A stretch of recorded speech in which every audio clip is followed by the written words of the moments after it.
This happens to be taught to us either with modeling or in our early childhood by instant gratification. When we look at the G-score on your computerized personality inventory, conscientiousness to do what's right and to discipline yourself with Q3 comes back to instant gratification. And this is where children today go wrong. Because when they want it, when do they want it? Now. Then. Delay but not forego instant gratification. In other words, if the child wants a toy, he has to wait, save his money, buy the toy. He appreciates it a whole lot more than the instant gratification.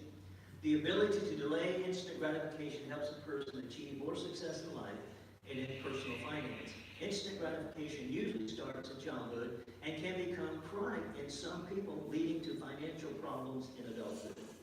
That is where it starts. Let the Lord be your guide here. Lord, I'm going to put this matter into your hands. I refuse to worry about it. I know that you have my best interest at heart and will not allow anything to happen to me that is not in my best interest. That's the stress relief prayer. And every day, take it to heart. Every day, as the Bible says, Paul said, let a man examine himself. And that's why I used to encourage people, use this little instrument, the 16 personality factor that you've done, as kind of a snapshot Polaroid picture, so when you're old enough to remember Polaroid. It's kind of who you are, and let it work for you, not against you. It's prayer time, Pastor. I'm glad you made it by pulling us right here and all that. Oh, you were talking about part of the profile, and I was thinking about you today as I was stressing getting here, and how easy you kind of settle back into it once it's all done. But my last name is Swaningson, you know that. And when you think of swan, going across across that pond, if you look underneath that pond, the feet are. So that's kind of a pretty good description of me. But I was very pleased with your profile. Well, I was, pleased that my wife has not listening. She's been using it against me, so it's been fun. Yeah. Anyway. We haven't had those things happen. We've never had a divorce because of it. We've had couples come back together in spite of it. Well, it's a good thing. So, she's been having fun with that. Well, Pastor, we've been going through these prayer requests. Helen and I have. And one by one, we pray over these. I believe in the power of prayer. And we're going to continue praying even after these meetings are on. We only have 2 more. That's it. Or 3. Kind of. We're going to continue the process. We're just going to start a new series. On Tuesday nights. On Tuesday nights. And, of course, our frequency won't be as intense. But we do have some exciting things coming up. They're going to be kind of video-based for a little while. They're really awesome. We're going to use Hal Holbrook's stuff to begin with, and we may alternate a little bit. I'm going to talk to our lay associate pastor, Carlos, who is with us. Hello, everybody. There's Carlos. He's going to get that started for us on Tuesday night, and we'll be chatting with him. Then we have a series that we're going to continue on Sabbaths as well. So we'll be chatting about that. That won't be video-based. That'll be live, and those are super. They are. And then we're going to do the Keepers of the Flame as well with Dr. Alan Lindsay, a good friend of mine. Did you meet Dr. Alan? He, you know what I'm talking about. Yeah, he was for the White Estate for what's the name of the title, curator or whatever he was, for the White Estate for many years. Really neat fellow.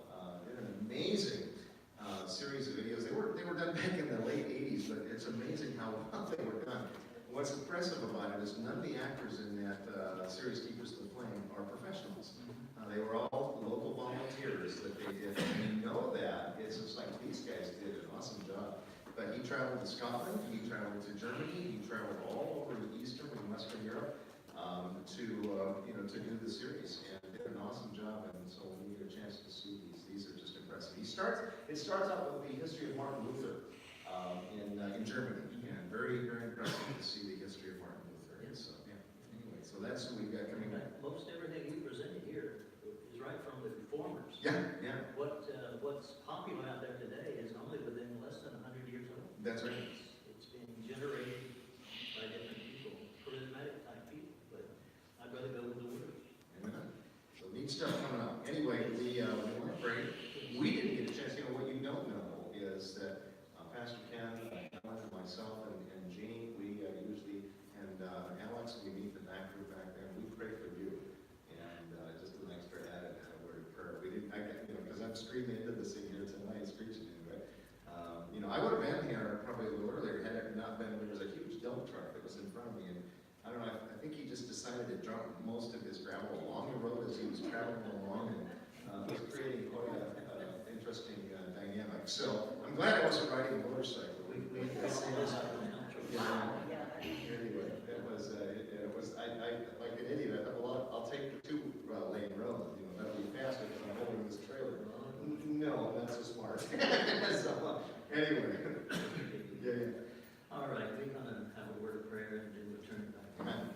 Father in heaven, as we have assembled here night after night, Lord, and we've sought your blessings, we have lifted up these prayer requests to you, Father. You know every one of them, and you know the pain associated with them, family members, finances, and other ones. Father, I pray that what we try to do with the little snapshot pictures of the 16 personality individual, that would be specific enough, Lord, where each person can see their strengths and growth areas. Bless them, Father. Bless Pastor Rick tonight as he speaks, and may our hearts and minds be open, please, as we continue to pray about these special requests, Lord, night after night, day after day. Father, we ask this in Jesus' name. Amen. Amen. Thank you. All right.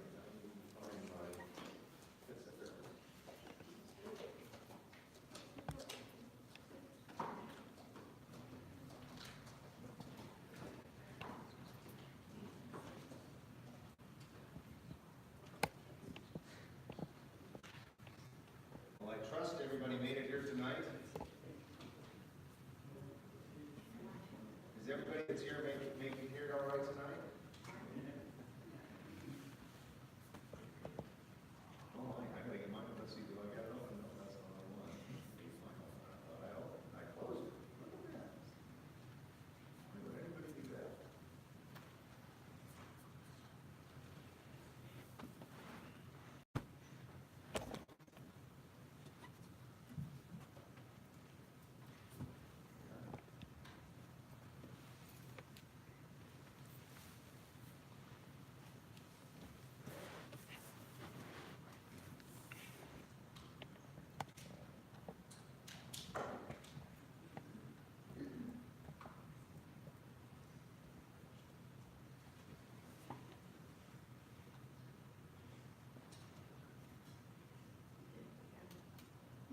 We'll get her.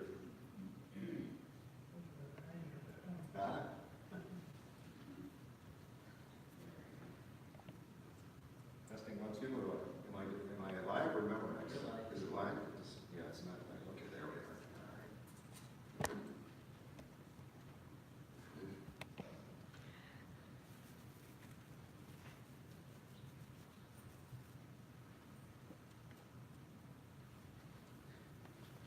Right.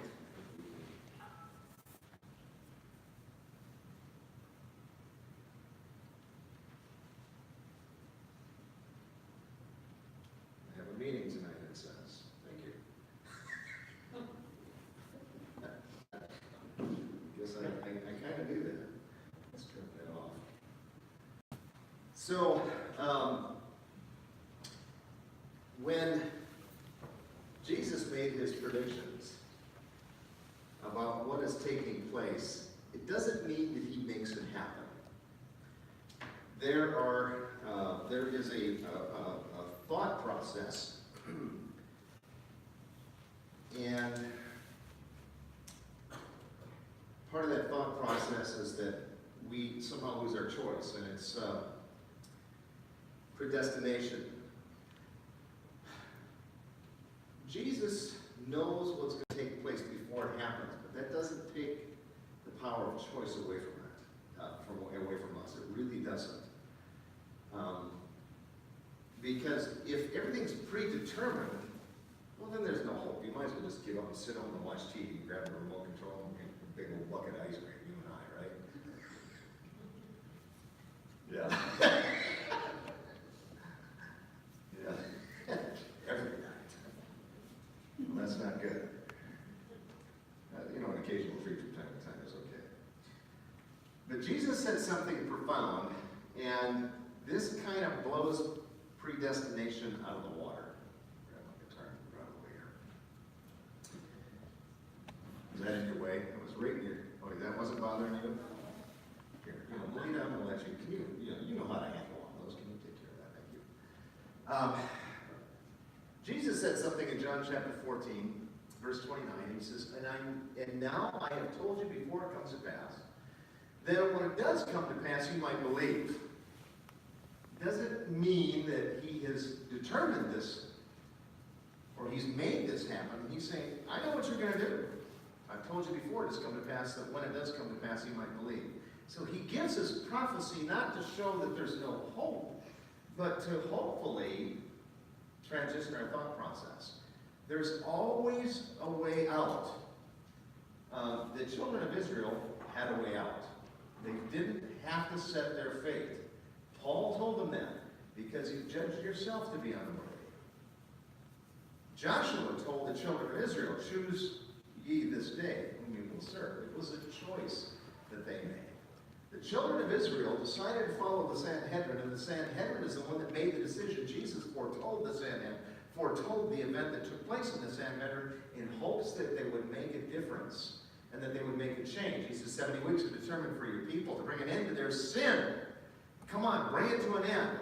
Had they brought their sin to an end, Ezekiel would have been really fulfilled in a whole different way. But because they didn't bring their sin to an end, it was, the provision was made that Jesus would die on the cross as opposed to a lamb that was brought to the altar to be sacrificed, because that's the way he was to be sacrificed. But they refused it, so there's provision either way, and Jesus demarks that. Sometimes he tells us what the choice is, and sometimes he becomes so aware that when we see that, we say, aha. But Jesus says, I told you before it comes to pass that when it does come to pass, you might believe. Now, Jesus' prophecies in the Bible have come 100% true. Most all of the prophecies in the Bible have been fulfilled. There's only just a few left. Now, let's take a look at Revelation chapter 10 and 11. We're going to look at both tonight. This is what's kind of messing me up a little bit. Usually I preach this sermon during a Saturday morning, and there's no lesson, by the way, that accompanies this. There's no amazing facts or cheat sheet that we give you to accompany this. This is just good raw Bible, so take your own notes on this one. So, Revelation chapter 10, verse 1, let's take a look at it. There's something that was happening during the early 1800s, and we're going to look at it tonight. In the early 1800s, they were studying prophecy in an amazing way, and they used that verse that Jesus said in John 14, verse 29, "Know therefore, I've told you before it comes to pass, that when it does come to pass, you might believe." So the people were studying this. America was built on, really, it was kind of built on Bible prophecy. It was built on the idea of freedom of religion, freedom from the tyranny of the Roman, the Roman oppression, the Roman Catholic oppression, and what was going on. So we came over here to escape all that so we could study the Bible. Once we finally fought our wars and we had the freedom to do that, of course our theologians were heavy in study. And not just theologians, but laymen and from every walk of life, people were reading the Bible like never before, because the Bible had been opened up in ways and available to the common public that was in past times forbidden. Now we can study the Bible freely. And so in the early 1800s, this is what's taking place. Now, Revelation chapter 10 and 11 are but factually centered on the early 1800s of what's taking place here. There would be an awakening, and we'll take a look at this in the late 1700s, early 1800s. And it says, "And I saw another mighty angel," let's just get into it. "And I saw another mighty angel come down from heaven, clothed with a cloud, and a rainbow was on his head. His face was like the sun, and his feet like the pillars of fire. And he had a little book in his hand, and he set his right foot on the sea and his left foot on the land. So there's a clue, by the way, that we're talking about the United States of America, because remember what does water represent? Many people, people, tribe, tongues, and nations. So water in biblical prophecy represents, many nations. Land would be the opposite of water, would it not? The United States was sparsely populated during that period of time. So this angel has one foot on the land and the other on the sea. So it's both Europe and the United States of America. As we are developing this country, this is the time period that we're looking into. So his right foot was on the sea and his left foot on the land. And he cried with a loud voice, when a lion roars. When he cried, what does it say? 7 what? 7 thunders utter their voice. There's a clue there.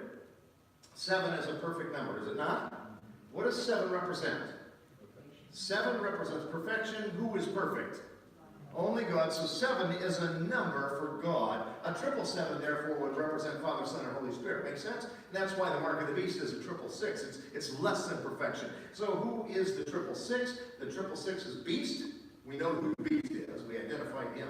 Revelation chapter 13 identifies the beast clearly. There's 11 major identification marks that just nails him. It's him. There's no escaping it. So we got the beast, the dragon. Who's the dragon? Well, Revelation chapter 12 identifies who the dragon is. If you don't buy that, you look at Ezekiel chapter 28, Isaiah chapter 14, and Isaiah chapter 14 and Ezekiel 28, you combine with Revelation chapter 12, we'll see that the dragon, of course, is Satan. So we got the beast, the dragon, and then we have the false prophet. Well, who is the false prophet? That would be a product that's coming up here now, or apostate Protestantism. Now, what is apostate Protestantism or Protestantism? Well, a Protestant or a Protestant, which used to include most denominations that are not Catholic, now they've become less Protestant. In fact, they've morphed the word into Protestant. Protestant, you see, means something, doesn't it? Protestant is like the word baptized. It's a meaningless word. It was a word that was never translated. They said, well, let's just make it baptized. Remember I talked about baptism? Protestantism is a meaningless word, where Protestantism means something. So if you are a Protestant, my question to Mr. or Mrs. Protestant is, what exactly is it you protest?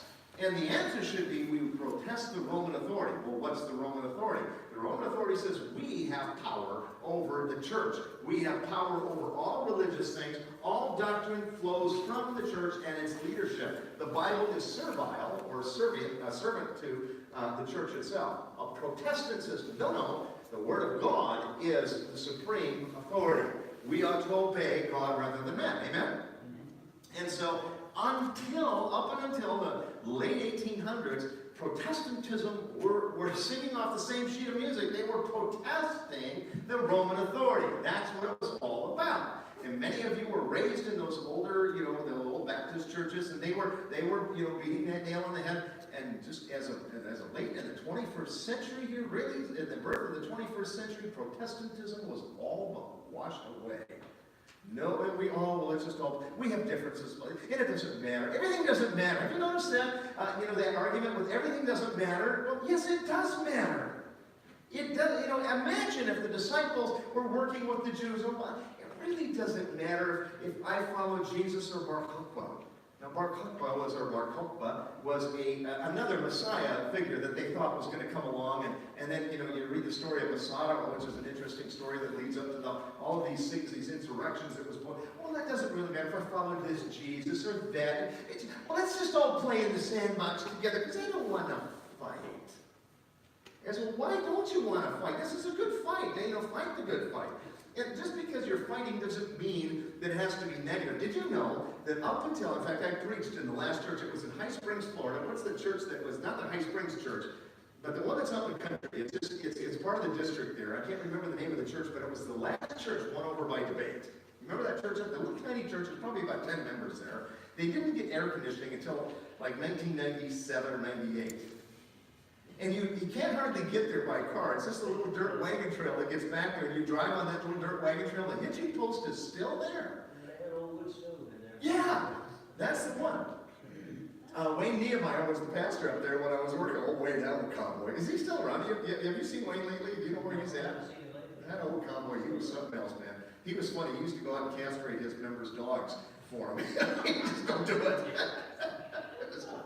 Yeah. said, what are you doing today, Wayne? He said, well, I'm going over to my member's house. Their dog needs to be castrated. I said, go castrate their dog. And Wayne was a cowboy. Anyway, but I'm preaching in this church that was won over by debate. Do you know that it was popular up until the 1800s, late 1800s, where circuit riding preachers would come in and they would set up and say, I've got a message for you. And the church would invite them in, and they were skeptical, wise skeptics, good Protestantism. And they would say, well, come in here, let's see what you got. And he would challenge the pastor. He would come in and say, I've got some new information that you haven't considered, and I want to debate this with you.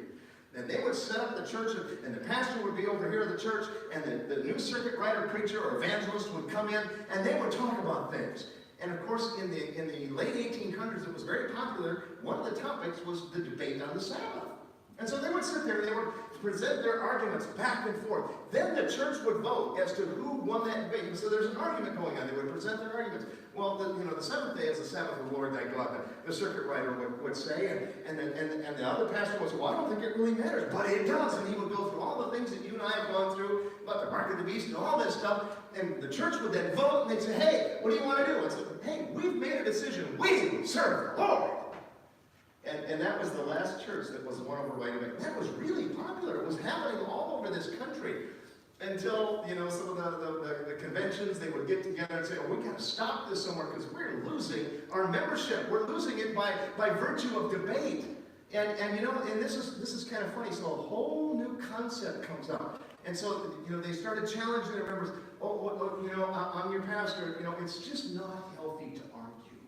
You don't want to get into a debate with anybody. It's just, when you invite your family over for Thanksgiving, there's two things you shouldn't talk about. What are the two things you shouldn't talk about? Politics. Religion and politics. Listen, my friends, those are the two things. Those are the only two arguments on planet Earth worthy of having. If you're going to have an argument with somebody, those are the things that are life-saving. Because religion, of course, saves you if you follow the truth. Amen?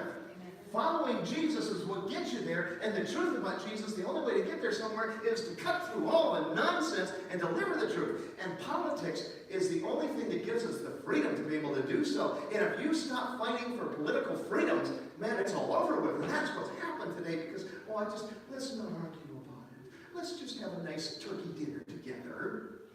And so that became extremely popular. And so churches stopped debating. And as a result of that, Christians stopped growing. Now we have to do evangelism in a different way, isn't it? Then came television, yeah. So what was happening in the late 1800s, and I should say the early 1800s, Christians were looking for Jesus to come. They, especially after May 19, 1780. Remember what happened in May 19, 1780? The sun refused to shine. Here in North America, the sun refused to shine. No explainable reason. Nobody can figure that out. Later that night, the moon turned blood red. May 19, 1780. November 13th, 1833. What's going on?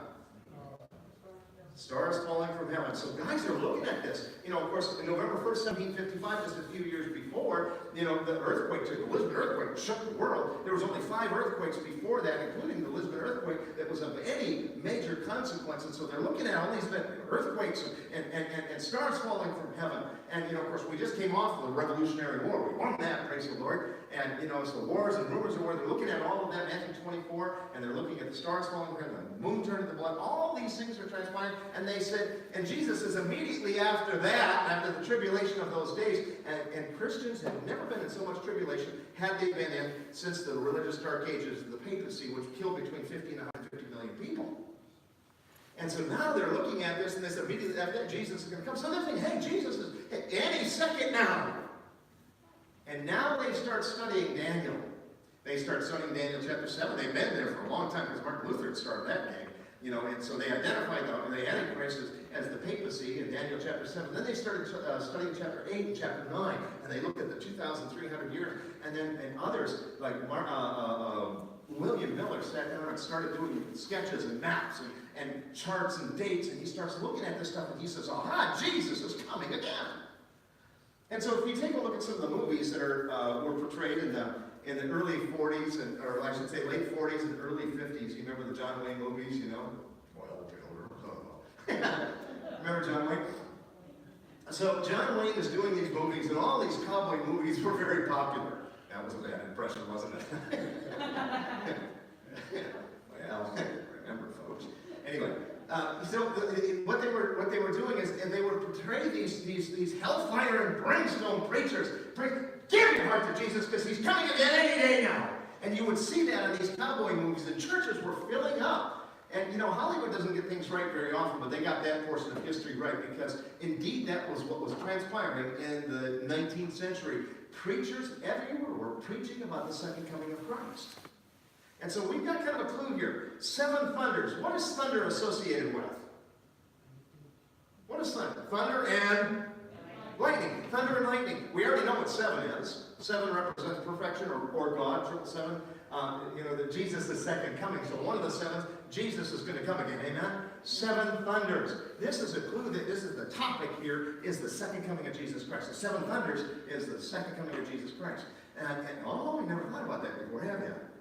Isn't that cool? 7 thunders, that's the topic. They uttered their voices. Now it says, now the 7 thunders uttered their voices, and I was about to write them, John said, but I heard a voice from heaven saying to me, see about the 7 thunders, and utter them not. Do not write them. Jesus gave John, I believe with all my heart, in those 7 thunders, he gave them the date that Jesus was going to come. Now, John didn't quite understand that, but Jesus didn't want him to write that down. He says, don't write that down. He says, but the topic here, people are going to be studying this in Revelation chapter 10 and 11. They're going to be studying it through Daniel chapter 7, 8, and 9. And as you take a look at 7, 8, and 9, it appears that Jesus is talking about the second coming, and that's what it seemed to be. And Jesus predicted, they're going to read that. Here's what he's doing. He's predicting. I've told you before it comes to pass, and when it does come to pass, you might believe. Are you with me? And so he's showing this, and he's saying, look, guys, you're going to be studying this. You're going to get a little bit confused. You're going to confuse the topic. You're going to think it's about Jesus is coming, but it isn't. It's about following me. It's about a judgment hour. So don't write them down. So now let's keep, I want to go forward. Let's take a word. Then the voice which I heard from heaven spoke to me again, saying, go, take that little book. Now, there's no other book in the Bible that has as much prophetic impact as the book of Daniel. Daniel, now remember we talked about Revelation. John the Revelator made a lot of allusions. Most of the allusions he made, hey Rocky, watch me pull a rabbit out of my hat, allusion, but an alluding to. He's alluding to the Old Testament. And so he's making reference, and there's no Old Testament prophecy that talks about the second coming like Daniel. Daniel, just like every topic every chapter prepares us for Jesus' second coming. Wouldn't you agree? As you go through the book of Daniel, you'll see that. In fact, we can even do a Daniel seminar here, which would be a lot of fun. If you want to go through a full Daniel seminar, we'll do the whole thing. That's a good series.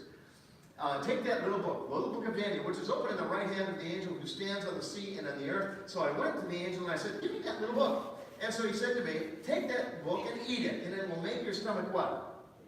Bitter. But it'll be as sweet in your mouth as honey. Now again, that's linguistics.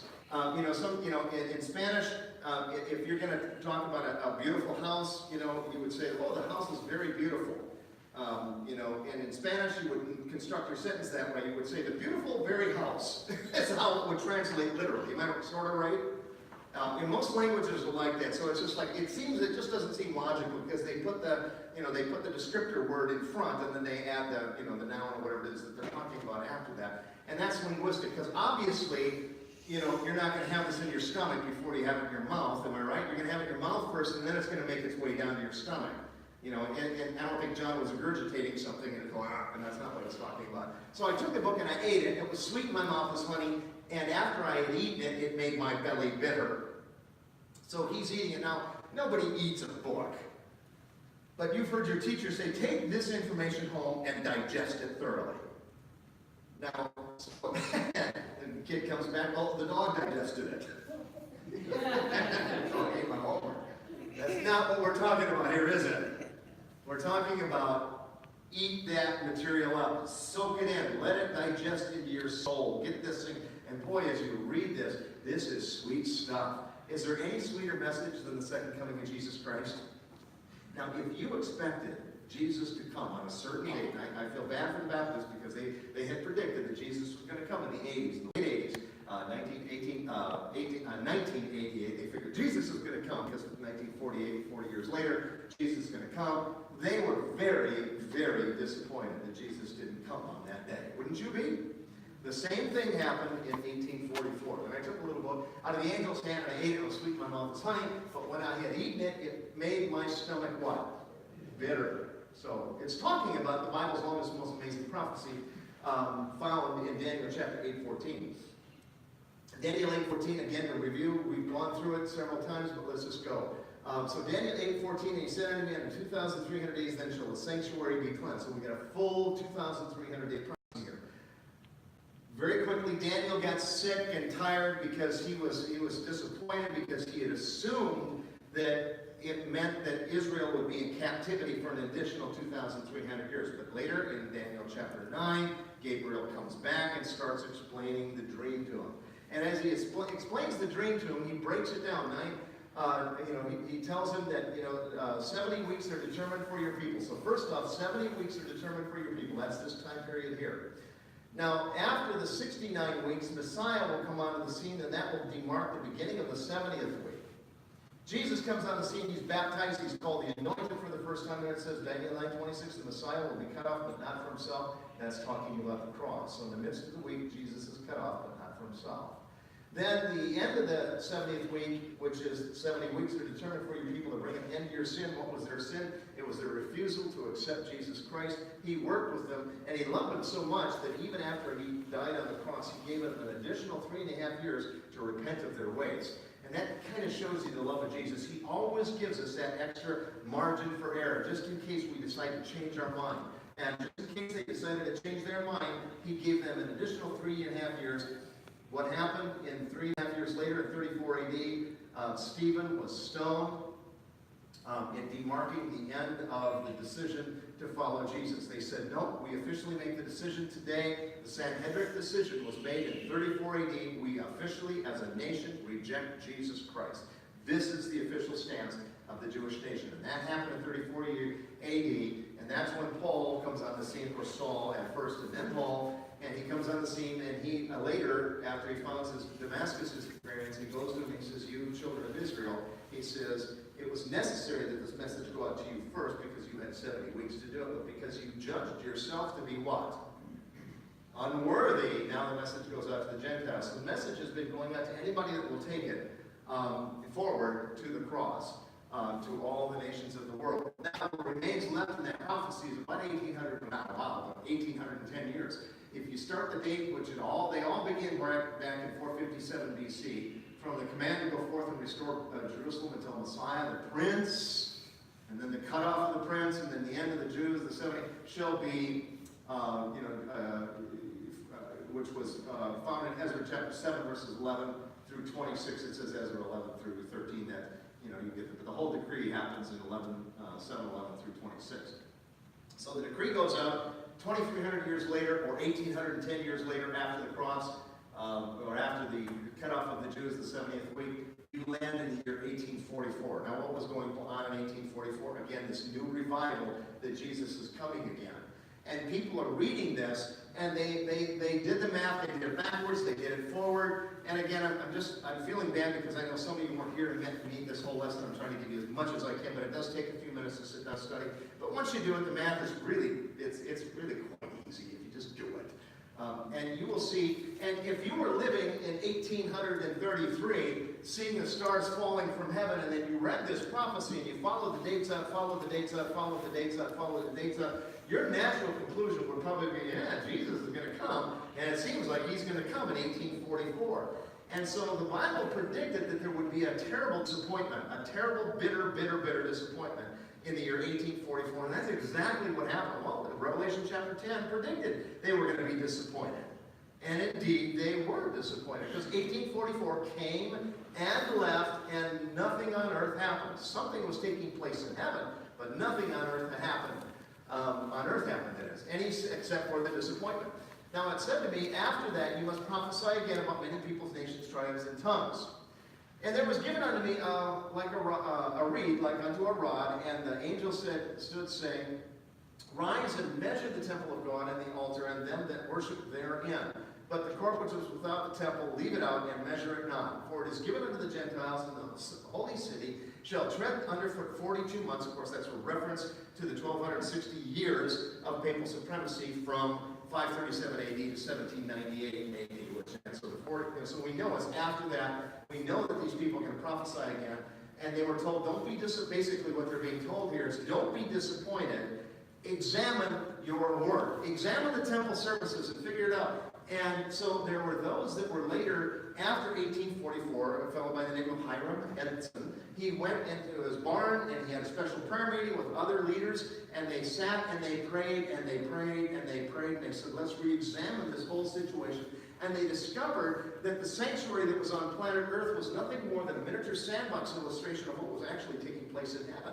And they discovered the throne of God, and they discovered all the elements that were on earth were symbols of Jesus Christ, the Shekinah glory shining down, the Ark of the Covenant. There's a true Ark that's in heaven, you know, God's throne. Are you with me? The mercy seat that God sits upon. And so these were all just symbols of what is actually transpiring in heaven. And they go, aha, this wasn't an earthly event.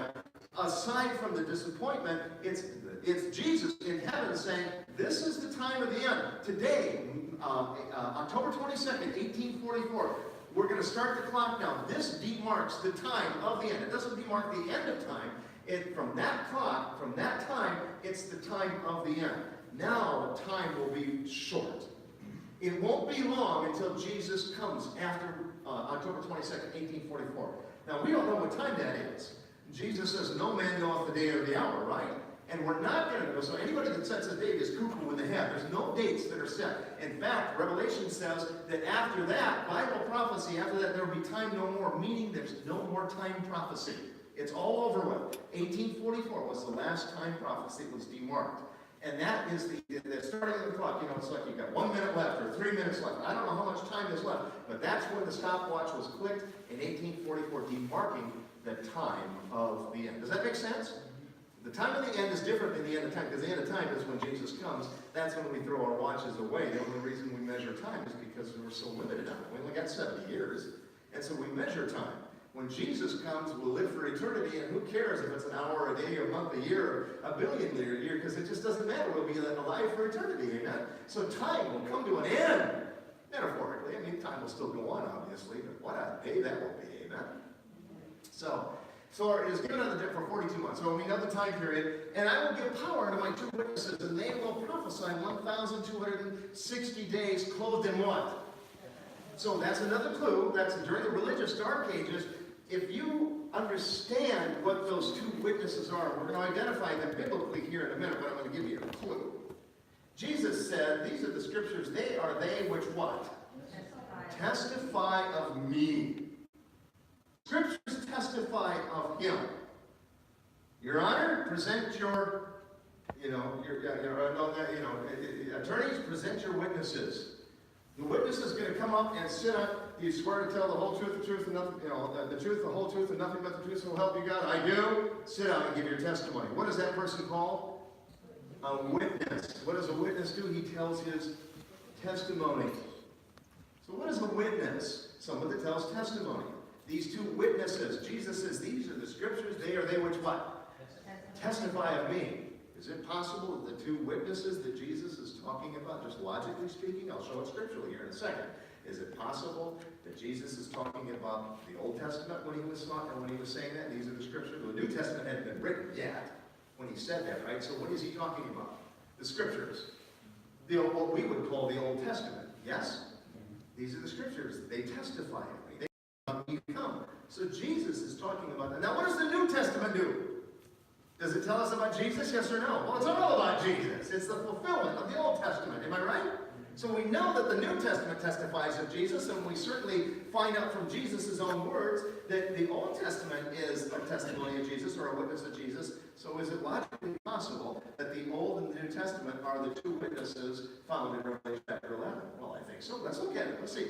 Clothed in sackcloth. Well, were they clothed in sackcloth? Was the Old Testament and the New Testament clothed in sackcloth during the 1260 years of papal supremacy? Indeed they were. In fact, the Bible was chained to the pulpit.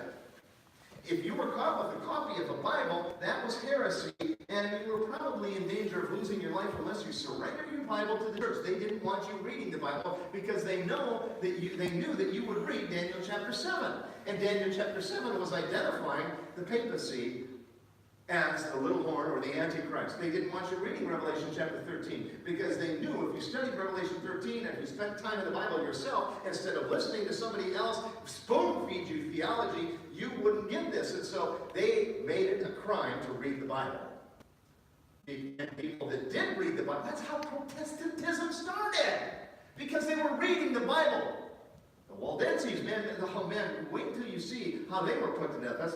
It was horrible. Why were they put to death? Most of the Waldenses were Sabbatarians. They were keeping the seventh-day Sabbath.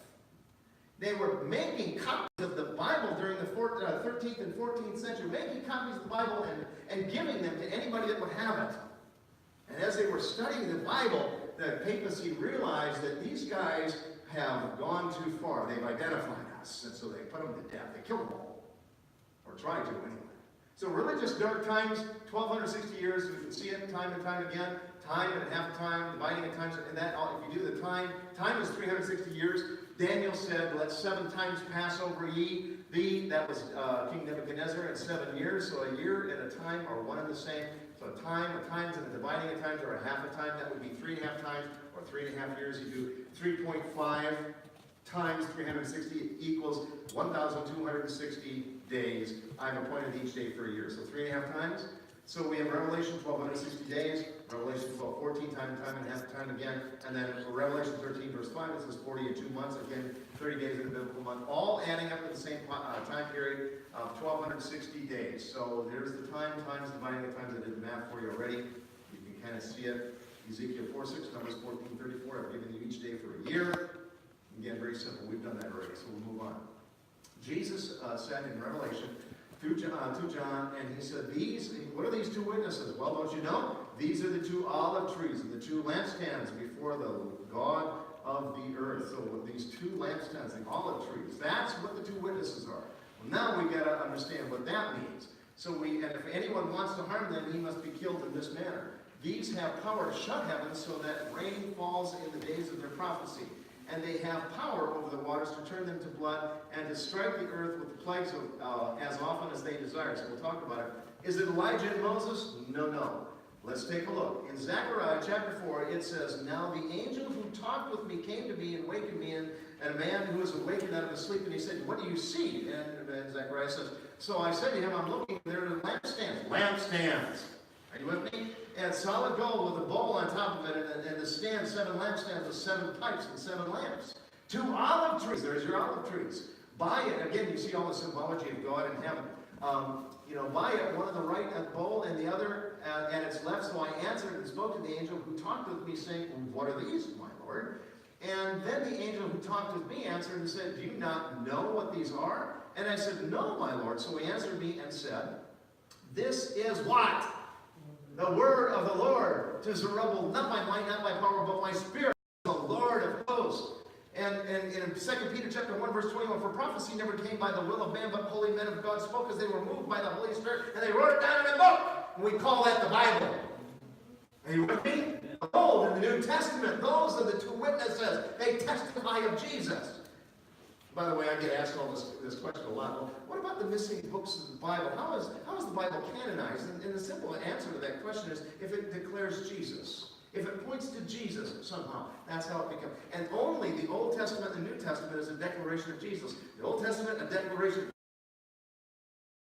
tells about the Jesus that had come. Are you with me? The Old and the New Testament. So clear. And why would you come to any other conclusion? Well, only to confuse people. The Bible interprets itself brilliantly. Amen?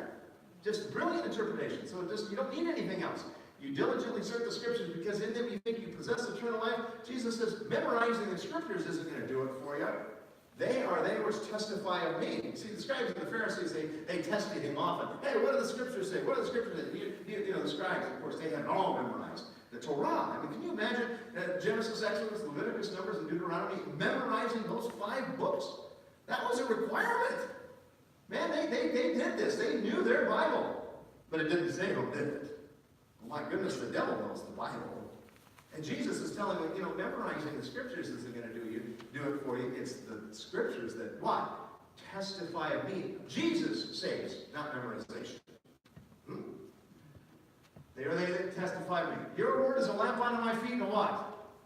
Light unto my path. So we now know that the two witnesses of Revelation chapter 11 are the Old and New Testament. Now, we know the timeline. It's the mid-late to 1800s. When they finished their testimony, between 1700s and 1800s, that time period, when they finish their testimony, the beast that ascends out of the bottomless pit will make war against them and kill them. Well, was there war against the Bible? Absolutely. And their dead bodies will lie in the streets of that great city, which is spiritually called Sodom and Egypt. Now, Sodom is gone, isn't it? It's under the Dead Sea. You can't see it anymore. So it's not, but it's spiritually Sodom and Egypt. Well, what is spiritually Sodom and Egypt? Where also our Lord was crucified. Well, was Jesus crucified in Sodom? Was he crucified in Egypt? No, but spiritually it was. And what is the spiritual significance of Sodom and Egypt? Let's find out. Then those from the peoples, tribes, tongues, and nations will see their dead bodies 3.5 days, and not allow their dead bodies to be put in graves. And they that dwell upon the earth shall rejoice over them and make merry, and shall send gifts to one another, because these two prophets tormented them, the Old Testament and the New Testament, that dwell on the earth. And their dead bodies will lie in the streets of that great city, which is spiritually called Sodom and Egypt. Well, what is Egypt? The Pharaoh said, "Who is this Lord that I should obey his voice and let Israel go?" So spiritual Egypt is saying that they're, kind of recognizing God, but I don't recognize there's a God. There's no God. There is no God. That's spiritual Egypt. Spiritual Sodom, of course, is, I do not know the Lord, nor will I let his people go. Right? I don't know him. I don't want to know him. I want to reject him. Now, Sodom, of course, we know what Sodom is that's man's behavior over any other behavior, licentious behavior. Oh, everything, that was the hippie movement of, that was the 1960s movement of that generation, Sodom and Egypt. Oh, just peace, free love, sex, drugs, and rock and roll. It's all, this is all this, sit down, smoke a doobie, and we'll all be okay. That's what it was. Now, did France make war on the Bible? Well, why France? Napoleon was busy storming the world. While we were busy fighting our war here in the United States, Napoleon had taken the Pope captive. Remember, he took him in 1798. Why did Napoleon take the Pope captive? Well, Napoleon didn't like religion. He was a great atheist. He tried to institute a 10-day work week. He failed miserably at it because he hated God. He knew that the 7-day work week, or the 6-day work week, and the 7th-day Sabbath rest, he knew that was an institution that wasn't civil, it wasn't celestial, but it was a religious dateline. And only God would set that up. And so he tries to get rid of God in every fashion. So he tries to do the 10-day work week, which kind of makes sense, but it doesn't work. So he does this, and he's angry at God. He's a great atheist, and he said, I will prove that there is no God. He shakes his fist at God. At the end, before he died, it said about him that he said, God has proven to be too much for me. He gave up, he died. Well, France hated Christians.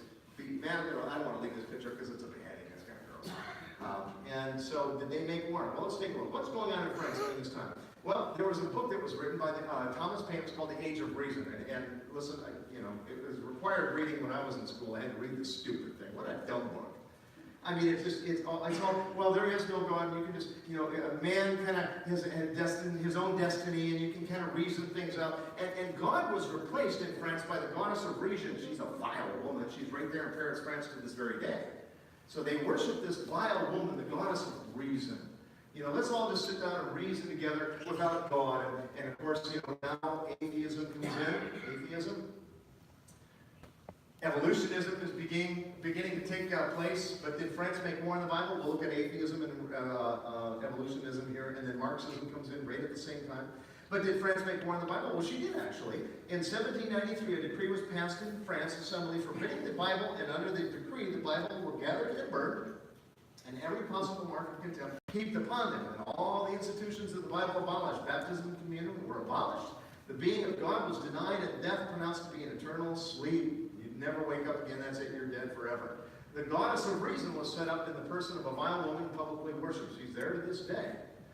3 days and a half. Now, here's what the history tells us. In harmony with the principle of the prophetic interpretation that a day stands for a year, 3 days and a half would equal to 3.5 years of the First French Republic from 1792 to 1804. That's when Napoleon, or the French Republic met its end. Find this prophecy fulfilled in every detail. During that brief period, the French Revolution history, atheism was at its height. This period may be reckoned from the November 10th, 1793, when the decree was issued in Paris to abolish religion. And it lasted until June 1797, and it's really fascinating if you do the math on that's exactly 3.5 years. So November 10th of 1793 to June 1797, you've got 3.5 years where God's Bible was destroyed and it was put to death, and Christians everywhere were killed all throughout Europe for their crime for believing in God. The Pope was, of course, later taken captive in 1798, and he tries to do it. Now, George Hegel, father of modern atheism, was also a companion of Thomas Paine, reading the book, and he develops atheism. Charles Darwin was also a companion of Thomas Paine, and he develops, well, you know what Charles Darwin developed, don't you? Yeah, Darwinism, the origin of species. Here he was a Jew, and he was raised in some level of theology, and he turns his back on God and says, there is no God, we come from a monkey. Right? Karl Marx, good companion of all three of them. He says, no, there is no God.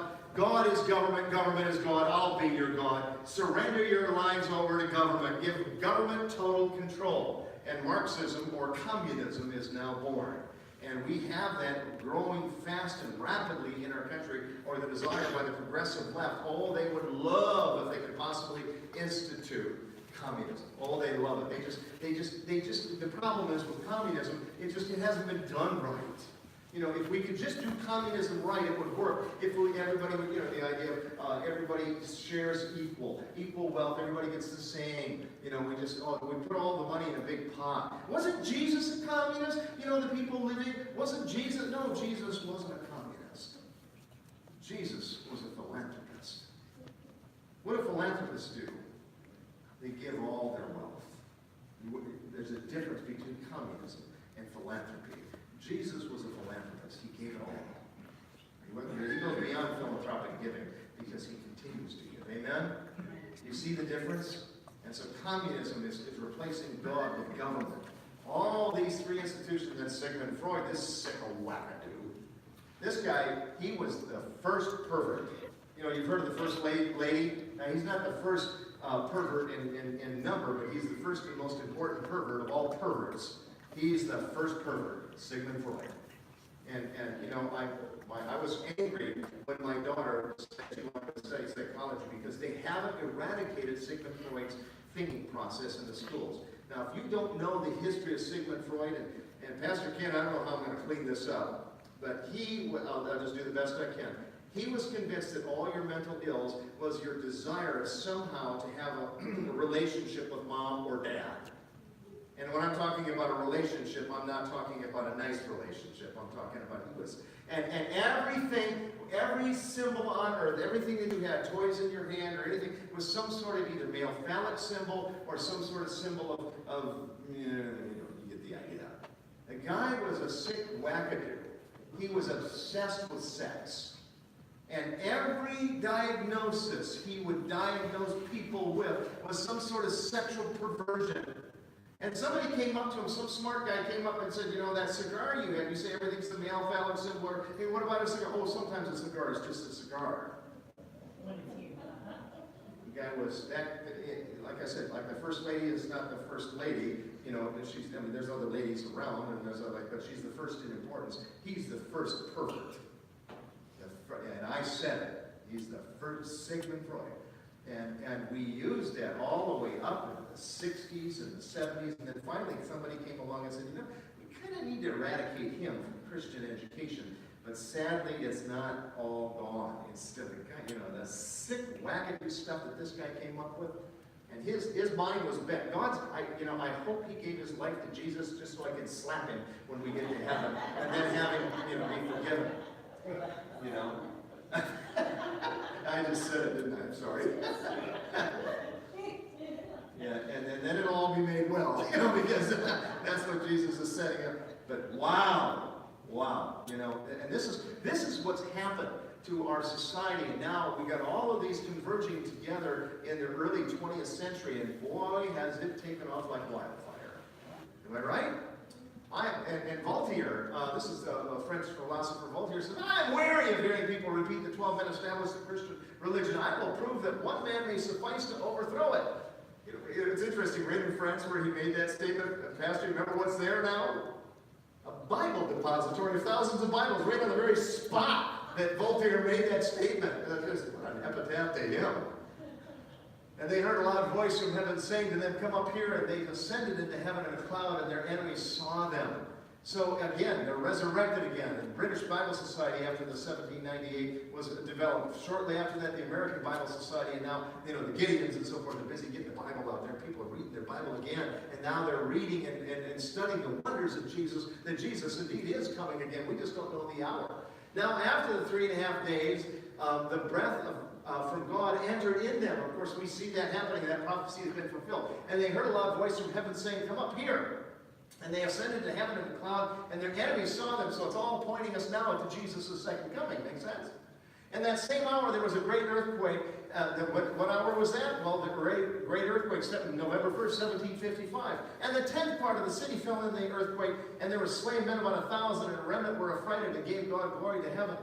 The second woe is past, and the third woe cometh. And there were loud voices in heaven saying, the kingdom of this world hath become the kingdom of our Lord, and of his, Christ, and shall reign with him forever. So Jesus is coming again.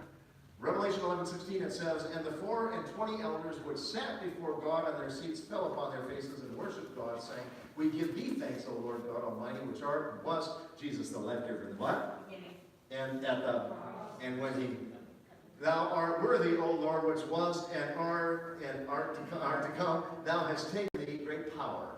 The nations were angry, your wrath has come, and the time of the dead that they should be judged, and that you should reward your servants, the prophets and the saints, and those who fear your name, small and great, and should destroy those who destroy the earth. The temple of God was now open. This hasn't happened yet. It's coming. And the Ark of the Covenant was seen. So the temple of God, we will see the Ark of the Covenant. The real Ark, not the one that was a small shadow. I don't know if they're going to find that or not. I don't care. It's the real one that I'm interested in. Amen? Not the shadow box one. That one's cool if we find it. Hallelujah. But the real Ark of God. The real Ark of God is going to be seen. And there were lightnings and noises and thunders and earthquakes and great hail. The trumpet is blowing. Jesus is coming. Here is the patience of the saints. Here are those who keep the commandments of God and the faith of Jesus. Amen. That's what Revelation 10 and 11 are all about. Jesus is coming again. Very soon. Simple. 2 witnesses. How can I miss that? How can I miss it? It's so simple. You see, I told you before, the genius of the Word of God is not in how complicated it is. It's how simple it is. It's so simple, we miss it. And I think that's why Jesus says, I wish you would become like little children, because little children get this stuff. You know, because they're open-minded, they see it from the simplicity, the genius of the simplicity. And our churches miss the very obvious. They drive right by it. You know, it said when the conquistadors went into Mexico, the Aztecs were out there looking, and they didn't see the ships. They didn't see them out there. They had never seen, you know, ships with big tall sails and all of that, the way that, all these guys were sailing, what the big, what do they call them, clippers? They didn't understand what that, and they looked at it, they didn't see it.